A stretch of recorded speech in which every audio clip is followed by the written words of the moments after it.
karena setiap kontraksi itu cukup sakit, saya akan ajarkan nih, kamu diri sini.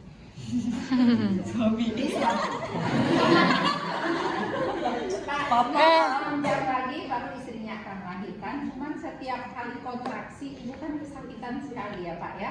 Saya akan coba, kita akan periksa berapa kali kontraksinya dalam 10 menit. Ini cara memeriksa kontraksi ya. Jadi ini kan perut ibu nih ya, masih besar ya. Nah pada saat kontraksi itu datang, ibu itu merasakan jalaran rasa sakit, menjalar dari belakang sini, dari sini nih, terus menjalar ke depan sampai di sini, di depan. Pas sampai di depan ini keras seperti papa. Nih bagian kurus pas di pusar itu keras seperti papa. Nah pada saat dia mengeras itu berapa detik lamanya mengerasnya pundus tadi. Itulah yang disebut durasi atau kekuatan. Jadi kalau Anda lihat kontraksi uterus 3/10/30, ada tanda kutip di atas, itu 30 detik. Artinya kontraksi itu datang 3 kali dalam 10 menit. Lamanya setiap kali kontraksi 30 detik. Karena biasanya kan disingkat tuh 3/10/45 tanda kutip. Jadi bacanya 10 menit 45 detik ya. 45 detik. Ya. Nah, itu juga yang terjadi. Tangan kita begini nih. Oke, udah hilang Bu kontraksinya. Terus kita tadi nandain jam kan. Udah terasa lagi Bu. Tangan kita di sini lagi. Oh iya. Tadi 30 detik. Kok sekarang naik ya jadi 35 gitu ya. Nah, menandainya di partograf sesuai dengan namanya kontraksi ini. Mau titik, mau papan catur atau arsir penuh. Kalau papan catur, jadi kotak kecil itu kita bagi kotak-kotak lagi, kita buat kayak papan catur. 1 kosong, 1 isi, 1 kosong, 1 isi. Ya. Nanti kita pelajari. Nah, kalau umpamanya masih 20 detik ke bawah, itu papan catur. Kalau 20 sampai 30, 20 ke 40 itu arsir garis miring gini ya. Nah kalau lebih dari 40 detik itu udah arsir penuh kotaknya. Ini kalau Anda lihat. Nah oke ibu kontraksinya sudah 4 kali dalam 10 menit dengan kekuatan 40 detik. Artinya selama kontraksi 40 detik kita ajarkan ibu teknik mengurangi, bukan mengurangi, beradaptasi dengan rasa sakit. Karena kita tidak mengurangi rasa sakit. Karena kalau rasa sakit ibu berkurang berarti kemajuan persalinannya gagal. Jadi kita bukan mengurangi rasa sakit, tapi ibu adaptif dengan rasa sakitnya. Paham ya? Paham. Makanya sesakit itu persalinan nggak dikasih obat kan, nggak dikasih analgesik. Karena rasa sakit itu menunjukkan kemajuan persalinan. Jadi kalau kita pasien ini bilang, Bu, saya udah pembukaannya udah lengkap nih, tapi dia sambil ketawa-tawa, itu bohong. Karena pembukaan 9 itu udah out of control. Semua dicakar, semua di omongannya keluar, kasar, apa segala maki-maki suaminya karena keluar sudah. Gara-gara kamu gitu ya. Rasa sakitnya itu luar biasa sakitnya. Bayangkan, Anda bisa bayangkan rasa sakitnya pada saat kita lakukan episiotomi, pada saat kontraksi itu dipotong, itu nggak berasa sama ibu. Dipotong tanpa anestesi loh, tanpa anestesi lokal. Jadi dipotong gini pada saat kontraksi itu nggak berasa. Kenapa? Sakit ini lebih besar daripada sakit di sini. Jadi bisa Anda bayangkan rasa sakitnya.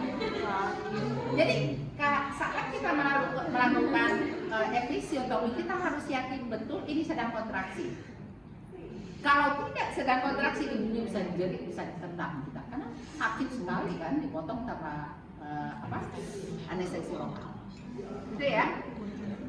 Oke Bu, Pak, ini Ibu sudah kontraksi lagi. Ibu di sini kamu jadi Bu.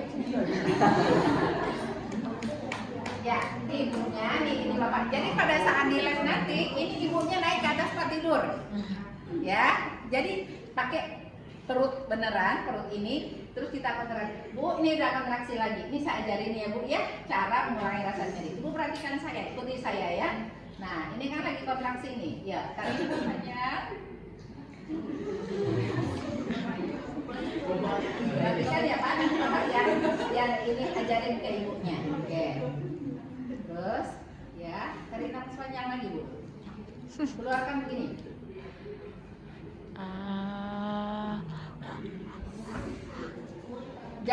Jangan berurutan terus. Ini teman-temannya kayak gitu. Mamanya kontraksinya 20 detik. Tarik nafas panjang Bu.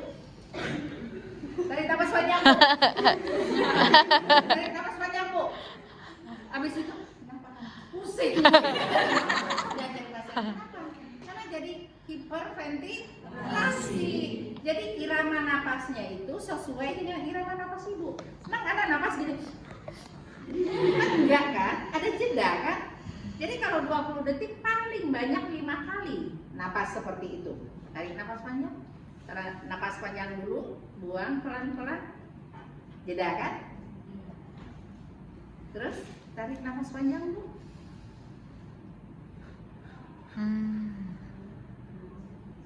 Diam lagi kan dia. Nah, udah ada lagi keinginan buat napas saya, tarik napas panjang lagi Bu.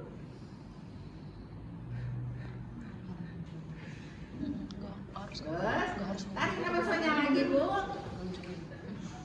Nah, yang terakhir tarik napas panjang, keluarkan. Selesai 20 detik. Jadi kapan dilakukannya? Selama 20 detik. Jadi kalau Anda pasiennya nanti Anda buat di kasus fiktif 60 detik, berarti Anda ajarkan 60 detik ini pasien. Nggak bisa, tarik napas panjang 3 kali. Udah Bu, udah nanti nggak gitu. Udah ngerti. Ya, jadi kalau kasusnya gimana, hasil pemeriksaan apa kan kalian periksa dulu kan, kaji dulu ya Bu, 3 kali dalam 10 menit, pengobatannya berapa? 40 detik Bu. Lakukan manajemen nyeri persalinan. Apa dulu? Narik ini Bu, pengaturan napas. Silakan ya Bu, lakukan selama 40 detik ya. Ibunya nggak ngerti ya nggak? Yang ngerti kan kita. Bu, ini udah lunak lagi, udah yang ngerti detik-detik kan kita. Bu, jadi selama ibu melakukan itu kita raba. Ya Bu, udah lunak. Kita istirahat dulu ya Bu ya. Nanti Pak, kalau ibu udah mulai lagi, ayo diajarin tadi ibu seperti tadi. Gitu. Jadi keluarganya ada di samping dia dilibatkan.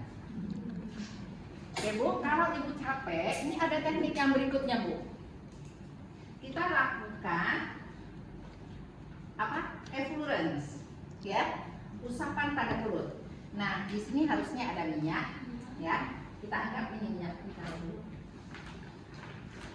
Ini kan bayinya belum lagi, ya. Ini ada minyak. Pura-pura ini minyak ya. Di lab nanti ada minyak. Kemarin tadi nggak dibawain minyak. Bu, ini udah mules lagi nih Bu. Ya, mules. Caranya gini Bu. Ya, perhatikan Pak. Nanti kalau ibu pas ibu mules, nanti Bapak perhatiin seperti ini caranya. Ini usap.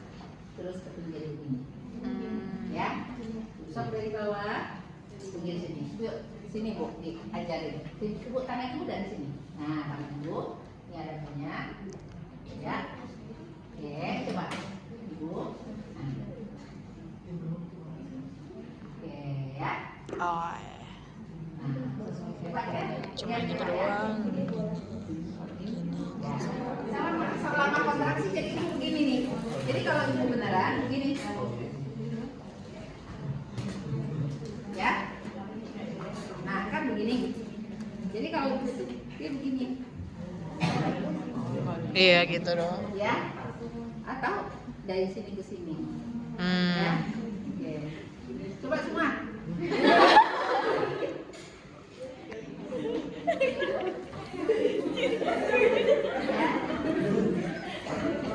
Selama kontraksi 40 detik tadi yang gini.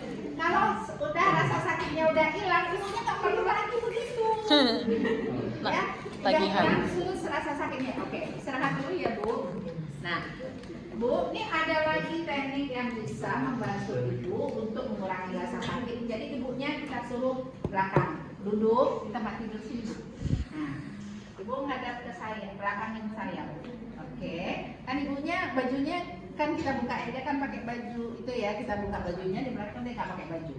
Kita pakai minyak. Pak, nanti hanya Bapak yang bisa melakukan ini ya.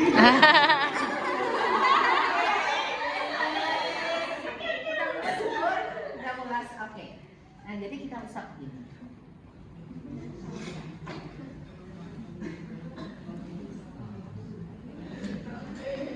Ya, ini dengan tekanan. Udah kelihatan Pak, bisa ya melakukan nanti ya. Selama 20 detik, selama ibunya masih sakit Bu. Oke, masih sakit. Nah, dengan tekanan, kalau sakit nggak bisa pakai handphone nggak langsung pada ini ya. Tapi kalau benar itu benar-benar bisa. Oke, paham? Paham, Bu. Oke, jadi ada 4. Oke, atau begini Pak, yang biasanya kalau sudah mau dekat lahir, ini koksigis kita nih ya, koksigis ujung koksigis, ini dengan turunnya bayi dia ketekan keluar begini nih, koksigis, karena ini kepala bayi.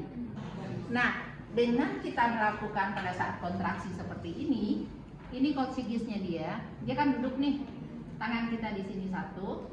Pak, perhatikan ya Pak, tangannya di sini. Jadi pada saat ini kontraksi, Bapak gini, tahan, tekan. Ya, ini ditekan. Daerah oksigennya selama apa? Selama 40 detik. Kalau Bapak ini sampai lepaskan, umpamanya, oke, masih kontraksi, diinikan lagi. Itu sangat membantu ibu mengurangi rasa sakit. Nah, jadi ada 4, aturan nafas, eflurus, sama comfort.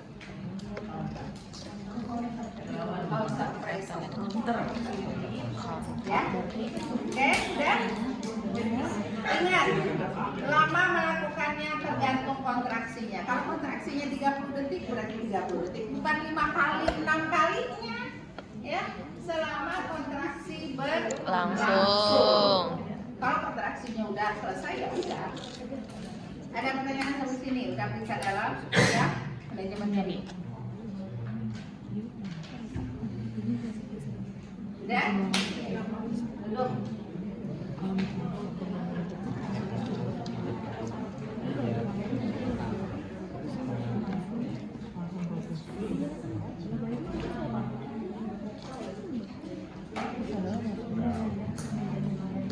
Ya udah.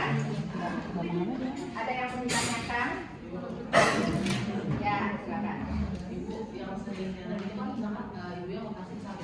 pakai bola-bola gitu Ibu.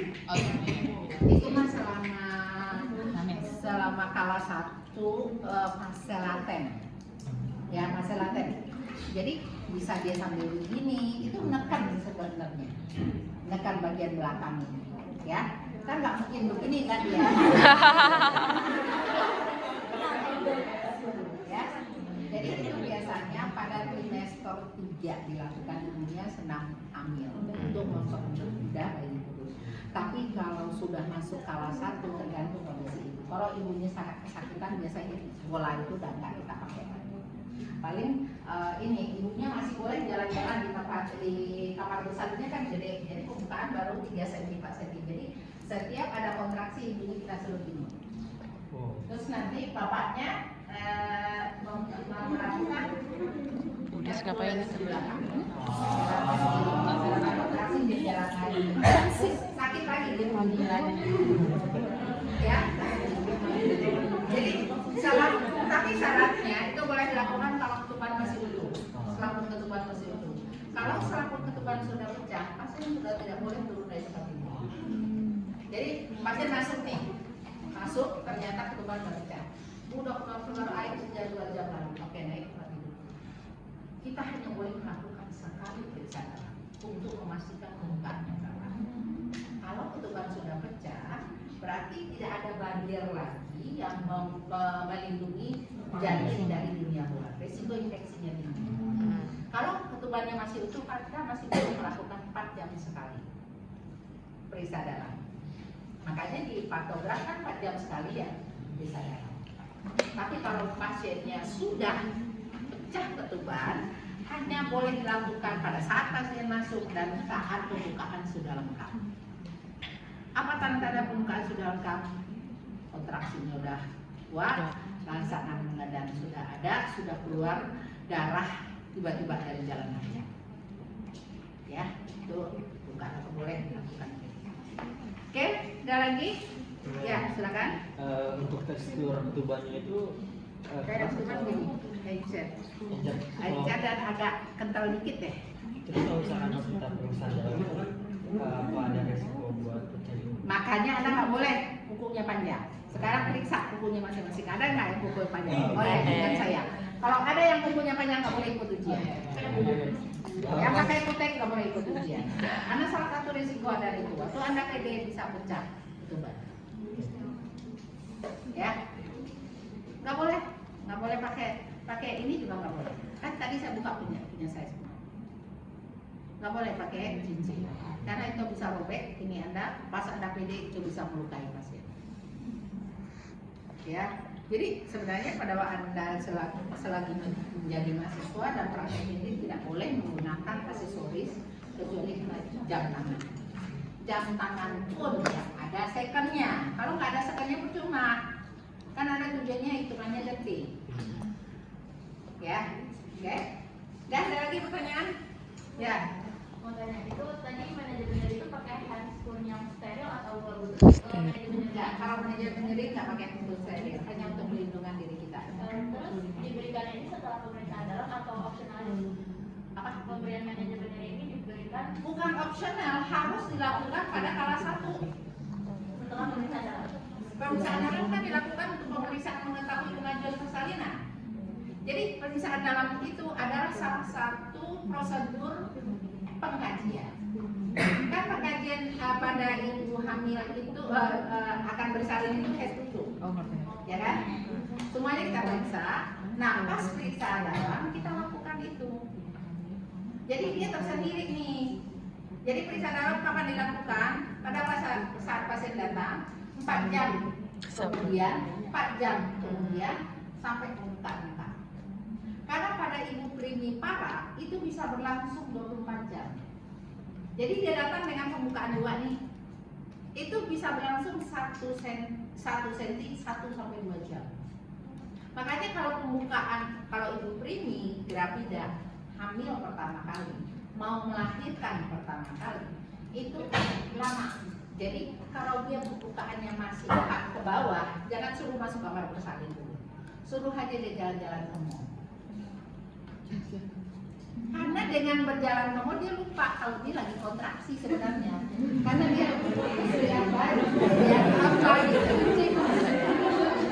Ya. Jadi rasa sakit nggak dirasakan, dia terus aja jalan paling ngeringis sedikit. Daripada dia suruh baru pembukaan 2 suruh ke kamar bersalin, ibu sana jerit, ibu sini teriak-teriak, ibu sana ini stres. Malah lama proses persalinannya. Biasanya kita gitu. Ini primi gravida nih, pembukaan baru 2 senti, ibu pulang dulu, jalan-jalan dulu, beli apa, makan yang banyak, dimakan enak dulu ke restoran, gitu kita anjurkan kan nih. Kalau udah semakin sering, ibu bawa pakaian langsung ke sini. Biasanya masuk ke pembukaan 5, gitu. Nah kalau udah pembukaan 5 itu 1 jam 1 senti. Nah kalau dia masuk pembukaan 4, namanya jam 15 nih sekarang, 17 sekarang. Kita PD, oh ya bukan udah 4 cm. Periksa lagi nanti jam 17 sama 4 berapa? 21 jam 9 malam periksa lagi. Tapi sebelum periksa tekniknya dulu foto ini. Kemudian 4 jam kemudian periksa lagi. Nah di antara periksa dalam itu kan ibu ini kesakitan nih tiap 10 menit. Itu kita lakukan manajemen nyeri. Jelas? Kan antara mulai jam 5 tadi, sekarang ibu itu udah setiap 10 menit itu udah 3 kali kontraksi. Setiap kontraksi itu kesakitan, sakit, sakit dirobek, sakit. Nah itu kita anjurin untuk mengurangi rasa sakit. Oh enggak, ibunya akan aduh. Akhirnya bayangkan kalau 10 jam dia seperti ini, apa yang terjadi? Begitu pembukaan lengkap, dihabisin nggak kuat ngeden lagi. Ini kepala udah begini nih, depan pintu, depan vagina nggak kuat. Ayo bu, ada Ibu, ayo bu, kepala bayi kan nggak lagi, itu benar-benar nggak kuat. Kasih minum teh manis apa segala macam nggak kuat lagi. Ini udah bengkak biasanya kalau begini ini bengkak, rupanya bengkak. Jadi manajemen nyeri ini sangat penting sekali untuk mencegah terjadinya komplikasi sama. Pertama, waktu selama. Kalau ibunya yang stres ibunya, kita tahu kan mekanisme stres. Kalau ibu stres keluar adrenalin, angiotensin 1, 2, jadi angiotensin 2 terjadi vasokonstriksi, aliran darah ke sini berkurang, aliran darah ke sini kurang, kontraksi terganggu. Kalau kontraksi terganggu yang harusnya sudah 30 detik hanya 10 detik terus nggak maju, karena kalau ibunya kontraksinya kuat bagus itu kepala bayi makin maju. Dengan majunya kepala bayi pembukaan makin banyak, makin lebar. Jadi kalau ibunya nggak kesakitan, kepala nggak akan maju, pembukaan nggak akan maju, begitu loh. Ya, jadi penting sekali kalian itu mengkaji kontraksi. Itu pentingnya membuat patogram. Nah, kalau Anda udah bisa buat patogram, itu ada garis bertindak, garis waspada, itu ada maksudnya. Kalau kalian ngikutin itu semua diisi, garis bertindak bayi belum lahir, tapi ini udah melewati garis bertindak, rujuk pasiennya ke rumah sakit, seksius cesarean. Itu untuk sebagai pedoman pengambilan keputusan dalam persalinan itu gunanya patogram. Jadi anak harus mampu mengisi patogram. Ya, jadi ini umpamanya keluarganya nggak tahan melihat ibunya teriak-teriak.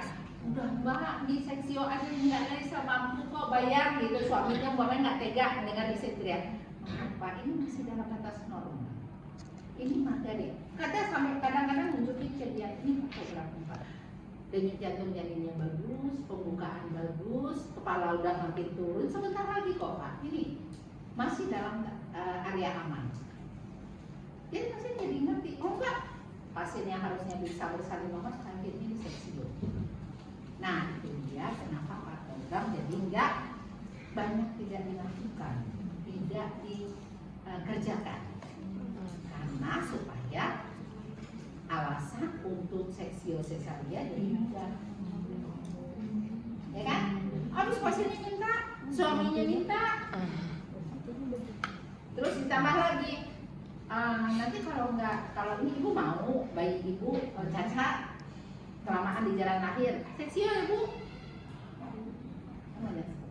Padahal kalau dia pakai patogram itu menjadi panduan untuk pengambilan keputusan. Ya, oke, lanjut. Nah sekarang ibunya pembukanya sudah lengkap, ya. Ibu udah terasa ingin kamu balik lagi. Ya, udah mulai terasa pengen buang air besar ya Bu ya. Oke, kita siapkan ya, udah waktunya ibu bersalin.